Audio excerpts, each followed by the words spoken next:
देखिए, last lecture में अपन ने वेक्टर पॉइंट फंक्शन का डाइवर्जेंस पढ़ा था, सदिश बिंदु फलन का डाइवर्जेंस, कि यदि f कोई वेक्टर पॉइंट फंक्शन है तो डाइवर्जेंस ऑफ वेक्टर f का फार्मूला भैया बताया था del dot f।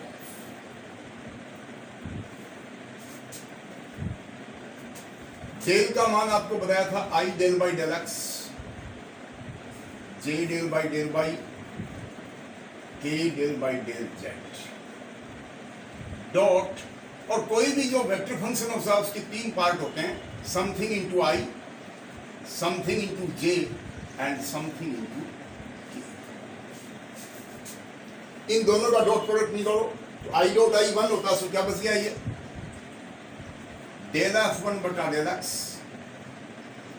Del F two बटा del y and del F three बटा del z. I j k गायब हो गए। इसका मतलब एक नोट लिख लो कि divergence of vector point function is always scalar. किसी सदिश बिंदु फलन का डाइवर्जेंस सदैव अदिश होता है। F1 कहते हैं आई के गुणांक को, F2 जे के गुणांक को, F3 के गुणांक को। तो इन शॉर्ट किसी फंक्शन का डाइवर्जेंस निकालना होता तो आप डायरेक्ट क्या करेंगे कि F1 का x के सापेक्ष आंशिक अवकलन करेंगे, F2 का y के सापेक्ष आंशिक अवकलन और F3 का z के सापेक्ष आंशिक अवकलन। ये फॉर्मूला मैंने बता दिया था। और साथ में एक चीज और बताई थी उस दिन कि यदि किसी फंक्शन का डाइवर्जेंस जीरो है तो उस व्यक्ति को क्या कहते हैं, सोलेनोइडल वेक्टर, परिनालिकीय सदिश। कोई भी वेक्टर फंक्शन है सोलेनोइडल कब होता है, जब इसके डाइवर्जेंस का मान क्या हो, जीरो। किसी सदिश फलन के डाइवर्जेंस का मान यदि शून्य है तो वो वेक्टर क्या कराता है, सोलेनोइडल वेक्टर कहलाता है। आपके बुक में एक पूरी एक्सरसाइज दी हुई है डाइवर्जेंस पे, जिसमें एक क्वेश्चन लिख रहा हूं कि if vector f is equal to x y square i, 2x square y z j and plus minus 3y z square k, then find divergence of vector f at point 1 minus 1 1। बहुत simple सा example है। एक vector function दे रखा है, एक बिंदु दे रखा है और उसका क्या निकालना है अपने को, डाइवर्जेंस ऑफ है।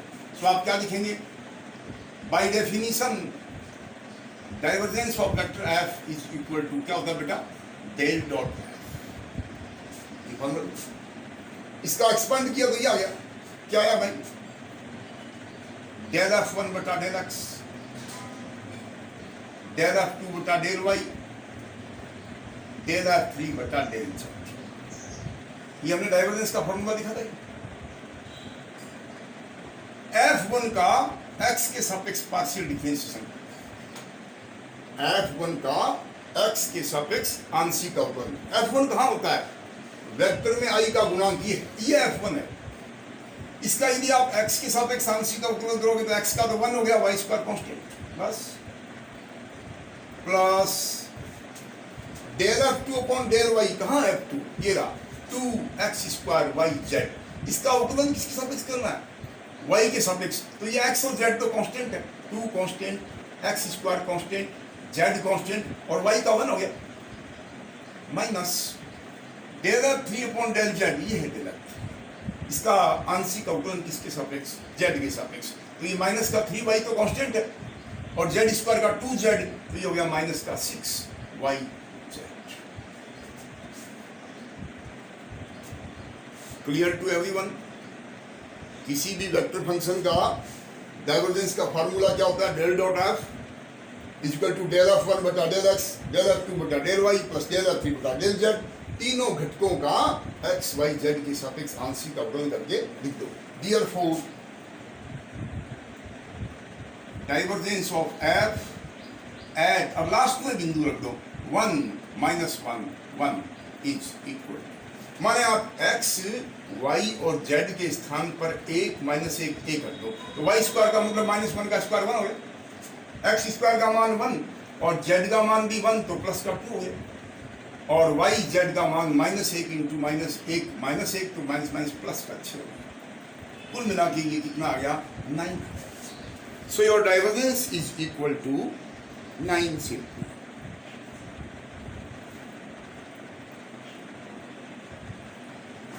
एक और क्वेश्चन करते हैं, बंद एक और एग्जांपल लेते हैं।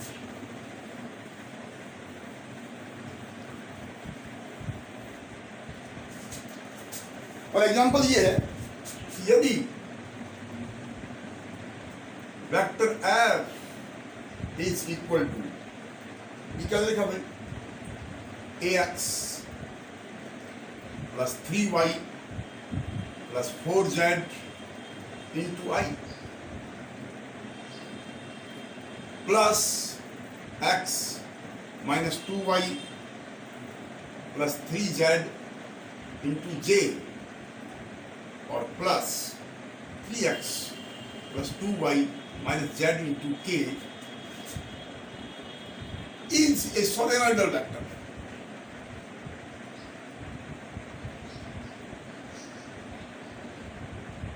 Then find value of small a. क्या मतलब है क्वेश्चन का, एक सदिश फलन f दे रखा है जिसका मान ये है, इज ए सोलेनोइडल वेक्टर, ये सोलेनोइडल वेक्टर है, ये f कैसा वेक्टर है, सोलेनोइडल है। भाई सोलेनोइडल वेक्टर किसको कहते हैं, जिसका डाइवर्जेंस क्या हो, 0 हो। तो कह रहा है a का मान ज्ञात करो, आप क्या लिखेंगे, बिकॉज, क्योंकि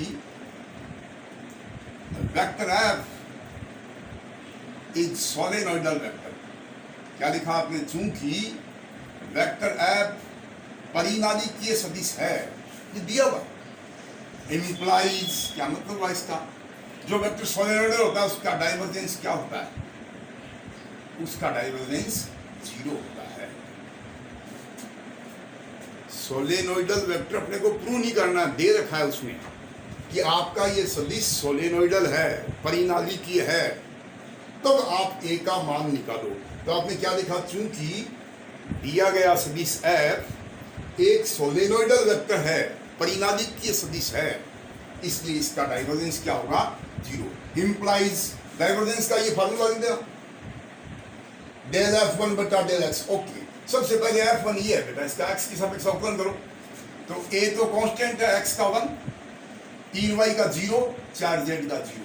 जब x के सापेक्ष आंशिक अवकलन करते हैं तो सबको पता है y और z का ट्रीटमेंट कैसा होता है, कांस्टेंट के साथ, प्लस डेल f2 बटा डेल y, इसका बेटा y के सापेक्ष अवकलन करो, तो x तो कांस्टेंट है 0, 3z कांस्टेंट है 0, तो माइनस का 2 बच गया, del f3 upon del z, ये है f3, k का जो गुणांक है वो f3, इसका z के सापेक्ष अवकलन करो, तो 3x का 0, 2y का 0 और माइनस z का 1 is equal to 0। Implies a is equal to 3, minus 2 minus 1 minus का 3 हो जाके क्या हो गया, प्लस का।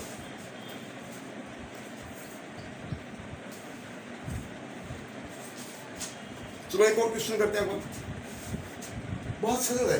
डाइवर्जेंस आपका ये फार्मूला सबको याद है, सोलेनोइडल वेक्टर उसको कहते हैं जिसका डाइवर्जेंस 0 है।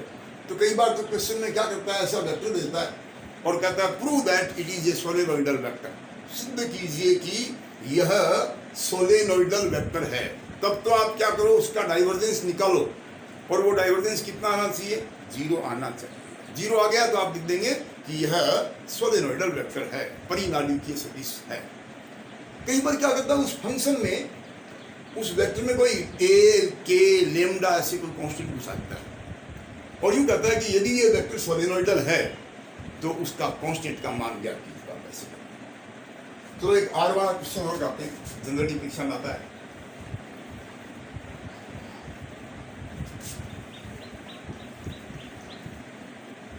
मैंने आपको एक दिन पहले बताया था भाई, वेक्टर आर को अपन क्या लिखते हैं, किसी बिंदु p x y z का स्थिति सदिश होता है, ये x i वाई जे, ये सबको पता है। इसका मापांक आर क्या हो गया, अंडर रूट। किसी सदिश का मापांक कैसे निकालते हैं, आई के गुणांक का स्क्वायर, जे के गुणांक का स्क्वायर, के गुणांक का स्क्वायर। ये वेक्टर आर है और ये खाली आर है, इसके ऊपर तीर नहीं लगाया हुआ। इट मीन्स ये इस वेक्टर आर का परिमाण है, मैग्नीट्यूड है। रूट को कैसे लगाएंगे बेटा, आर स्क्वायर इक्वल टू क्या आ गया, एक्स स्क्वायर वाई स्क्वायर। अच्छा भाई, इसका x के सापेक्ष आंशिक अवकलन करना क्या आएगा, 2r और r का x के सापेक्ष आंशिक अवकलन हो गया del r upon del x is equal to x square का अवकलन 2x, y स्क्वायर का 0, z स्क्वायर का 0, 2 से 2 कट गया, तो कुल मिलाकर के del r upon del x का मान क्या आ गया, x अपॉन r। ये याद ही लेना चाहिए सबके, एग्जाम में डायरेक्ट ही लिखना है इसको। अच्छा भाई, ऐसे ही इसका y के सापेक्ष आंशिक अवकलन करो तो क्या आएगा, 2r, अब की बार del r upon del y हो जाएगा, तो वाई के सापेक्ष करेंगे तो इसका 0, इसका 0, यहाँ 2y आ जाएगा, 2 से 2 कट जाएगा, तो बताओ del r upon del y क्या आ जाएगा, ऐसे ही डायरेक्ट लिख दूं मैं, वाई अपॉन आर। और del r upon del z का मान क्या आ जाएगा, जेड के सापेक्ष करेंगे 0, 0, 2z, 2 से 2 कट गया, इट इज जेड अपॉन। तो ये वेक्टर आर से संबंधित क्वेश्चन एग्जाम में हर साल आता है, आपको ये सब चीज याद रहनी चाहिए। Let us take an example. ये कह रहा है prove that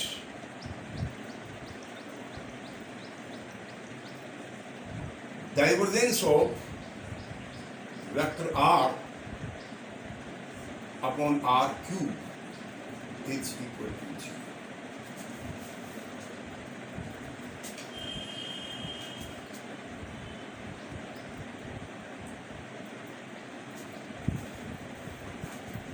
किसका डाइवर्जेंस निकालना है, इसका निकालना है। आप क्या लिखेंगे, हियर, यहां, चलो इसका मान रखने पर, divergence of vector r upon r cube. देखो ये वेक्टर आर सदिश है और ये इसका परिमाण है, तो ये अदिश है। वेक्टर आर का मान क्या होता है बेटा, डाइवर्जेंस वैसा का वैसा, वेक्टर आर का मान होता है एक्स आई वाई जे जेड के। भाई समझ आ रहा सबके, वेक्टर आर का मान होता है एक्स आई प्लस वाई जे प्लस जेड के। उसमें किसका भाग दे दें, आर क्यूब का, तो तीनों पदों में आर क्यूब का भाग देंगे, तो ये एक्स बटा आर क्यूब, ये वाई बटा आर क्यूब और ये जेड बटा आर क्यूब। सबके समझ आ रही, आर का मान, वेक्टर आर का मान ये होता है और आर क्यूब का भाग। अब इसका डाइवर्जेंस चाहिए मुझे। डाइवर्जेंस का फार्मूला क्या होता है, किसी फंक्शन का डाइवर्जेंस कैसे निकालते हैं, f1 का x के सापेक्ष आंशिक अवकलन कौन है, f1, f1 कहते हैं i के गुणांक को, तो डेल बाई डेल x यानी x के सापेक्ष आंशिक अवकलन किसका, f1 का मान है यहाँ x बटा आर क्यूब। ये सबके समझ आया कि नहीं। डाइवर्जेंस का फार्मूला क्या होता है, f1 का x के सापेक्ष आंशिक अवकलन प्लस f2 का y के सापेक्ष और f3 का z के सापेक्ष। तो अगला पद क्या आएगा, डेल बटा डेल वाई, किसका, वाई अपॉन आर क्यूब, और डेल अपॉन डेल जेड, ये जेड अपॉन आर क्यूब। ठीक है, सबके समझ आ रही है। ये f1, ये f2, ये f3, f1 का x के सापेक्ष अवकलन, f2 का y के सापेक्ष अवकलन, f3 का z के सापेक्ष इज इक्वल टू, इसका अवकलन करेंगे u बटा v से, अंश बटा हर का अवकलन, और किसके सापेक्ष करेंगे, x के सापेक्ष। क्या फार्मूला होता है बेटा, हर वैसा का वैसा इंटू अंश का अवकलन, x का अवकलन x के सापेक्ष 1 हो गया, माइनस अंश वैसा का वैसा x वैसा का वैसा, और हर का अवकलन, हर कौन है, आर क्यूब का अवकलन बोलो क्या होगा, 3r स्क्वायर, और आर स्क्वायर का हो गया आर का हो गया del r upon del x, और बटा हर का स्क्वायर, आर क्यूब का स्क्वायर आर क्यूब का, अच्छा हो गया, u बटा v से अवकलन किया, v वैसा का वैसा, अंश यानी x का अवकलन 1 माइनस x वैसा का वैसा, आर क्यूब का अवकलन 3r स्क्वायर, और किसके सापेक्ष है, x के सापेक्ष, तो del r upon del x.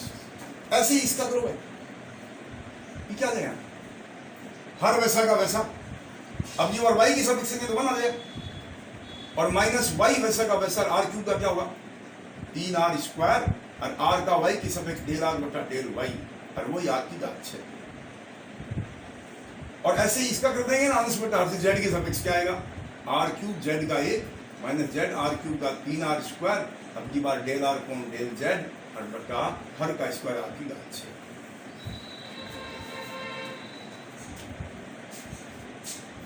ठीक है बेटा, ऐसा करें अपॉन में r की घात 6 तो कॉमन आ गया, बटे में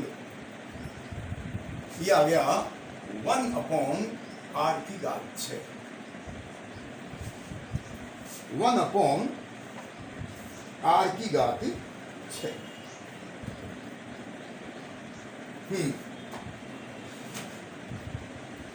del r upon del x का मान क्या होता है, del r upon del x का मान होता है x बटा आर, तो यहां लिखेंगे x बटा आर, एक आर कैंसिल हो जाएगा तो माइनस का 3r आ गया। अच्छा आर की घात 6 कौन जाए, एक बार आर क्यूब और आर क्यूब कितना हो गया ये 3r क्यूब, और माइनस माइनस माइनस ले लें कॉमन, इसमें आएगा x बटा r, del r upon del y में आएगा y बटा आर, और z बटा आर, तो बटा आर होने से एक आर कैंसिल हो गया, 3r कॉमन आ गया, तो अंदर क्या बच गया x बटा आर, बच गया x स्क्वायर, यहां क्या आ जाएगा y स्क्वायर, और आगे क्या आ जाएगा z स्क्वायर। अरे ये समझ आया कि नहीं, दोबारा देखो r की घात 6 अपॉन में कॉमन आ गया, r क्यूब और r क्यूब से बढ़ गया 3r क्यूब, इसका मान रखिए बेटा del r upon del x का मान कितना है x बटा r, एक r कैंसिल हो गया तो 3r आ गया, ऐसे ही यहाँ एक r कैंसिल हो गया 3r तो माइनस का 3r कॉमन आ गया, और इसका मान x बटा r, तो r तो कट गया तो x इंटू x स्क्वायर, अगले में क्या आ जाएगा y स्क्वायर, इसमें z स्क्वायर, और x square plus y square plus z square का मान कितना होता है r स्क्वायर, इसकी जगह r स्क्वायर लेंगे तो ये कितना हो जाएगा 1 अपॉन r की घात 6, ये आ गया 3r क्यूब, और माइनस का 3r तो ये r स्क्वायर तो 3r cube. So this is, ये मैंने आज आपको डाइवर्जेंस के 2-3 क्वेश्चंस कराए हैं, आप आज घर में बैठ करके डाइवर्जेंस के तमाम सवाल कर सकते हैं, और तरीका क्या होता है बुक में पहले कुछ शॉर्ट एग्जाम्पल दे रखे, उदाहरण हल किए हुए हैं, आप पहले बेटा उनको करो, उसके बाद एक्सरसाइज करो, सारे क्वेश्चन हो जाएंगे। जो कोई क्वेश्चन समझ में नहीं आए उसके लाल पॉइंट से निशान लगा दो, या तो बीच में करा देंगे, अन्यथा जब कक्षाएं लगेगी तो वो प्रॉब्लम दोबारा जब अपन प्रॉब्लम करेंगे तो सॉल्व करेंगे। ओके।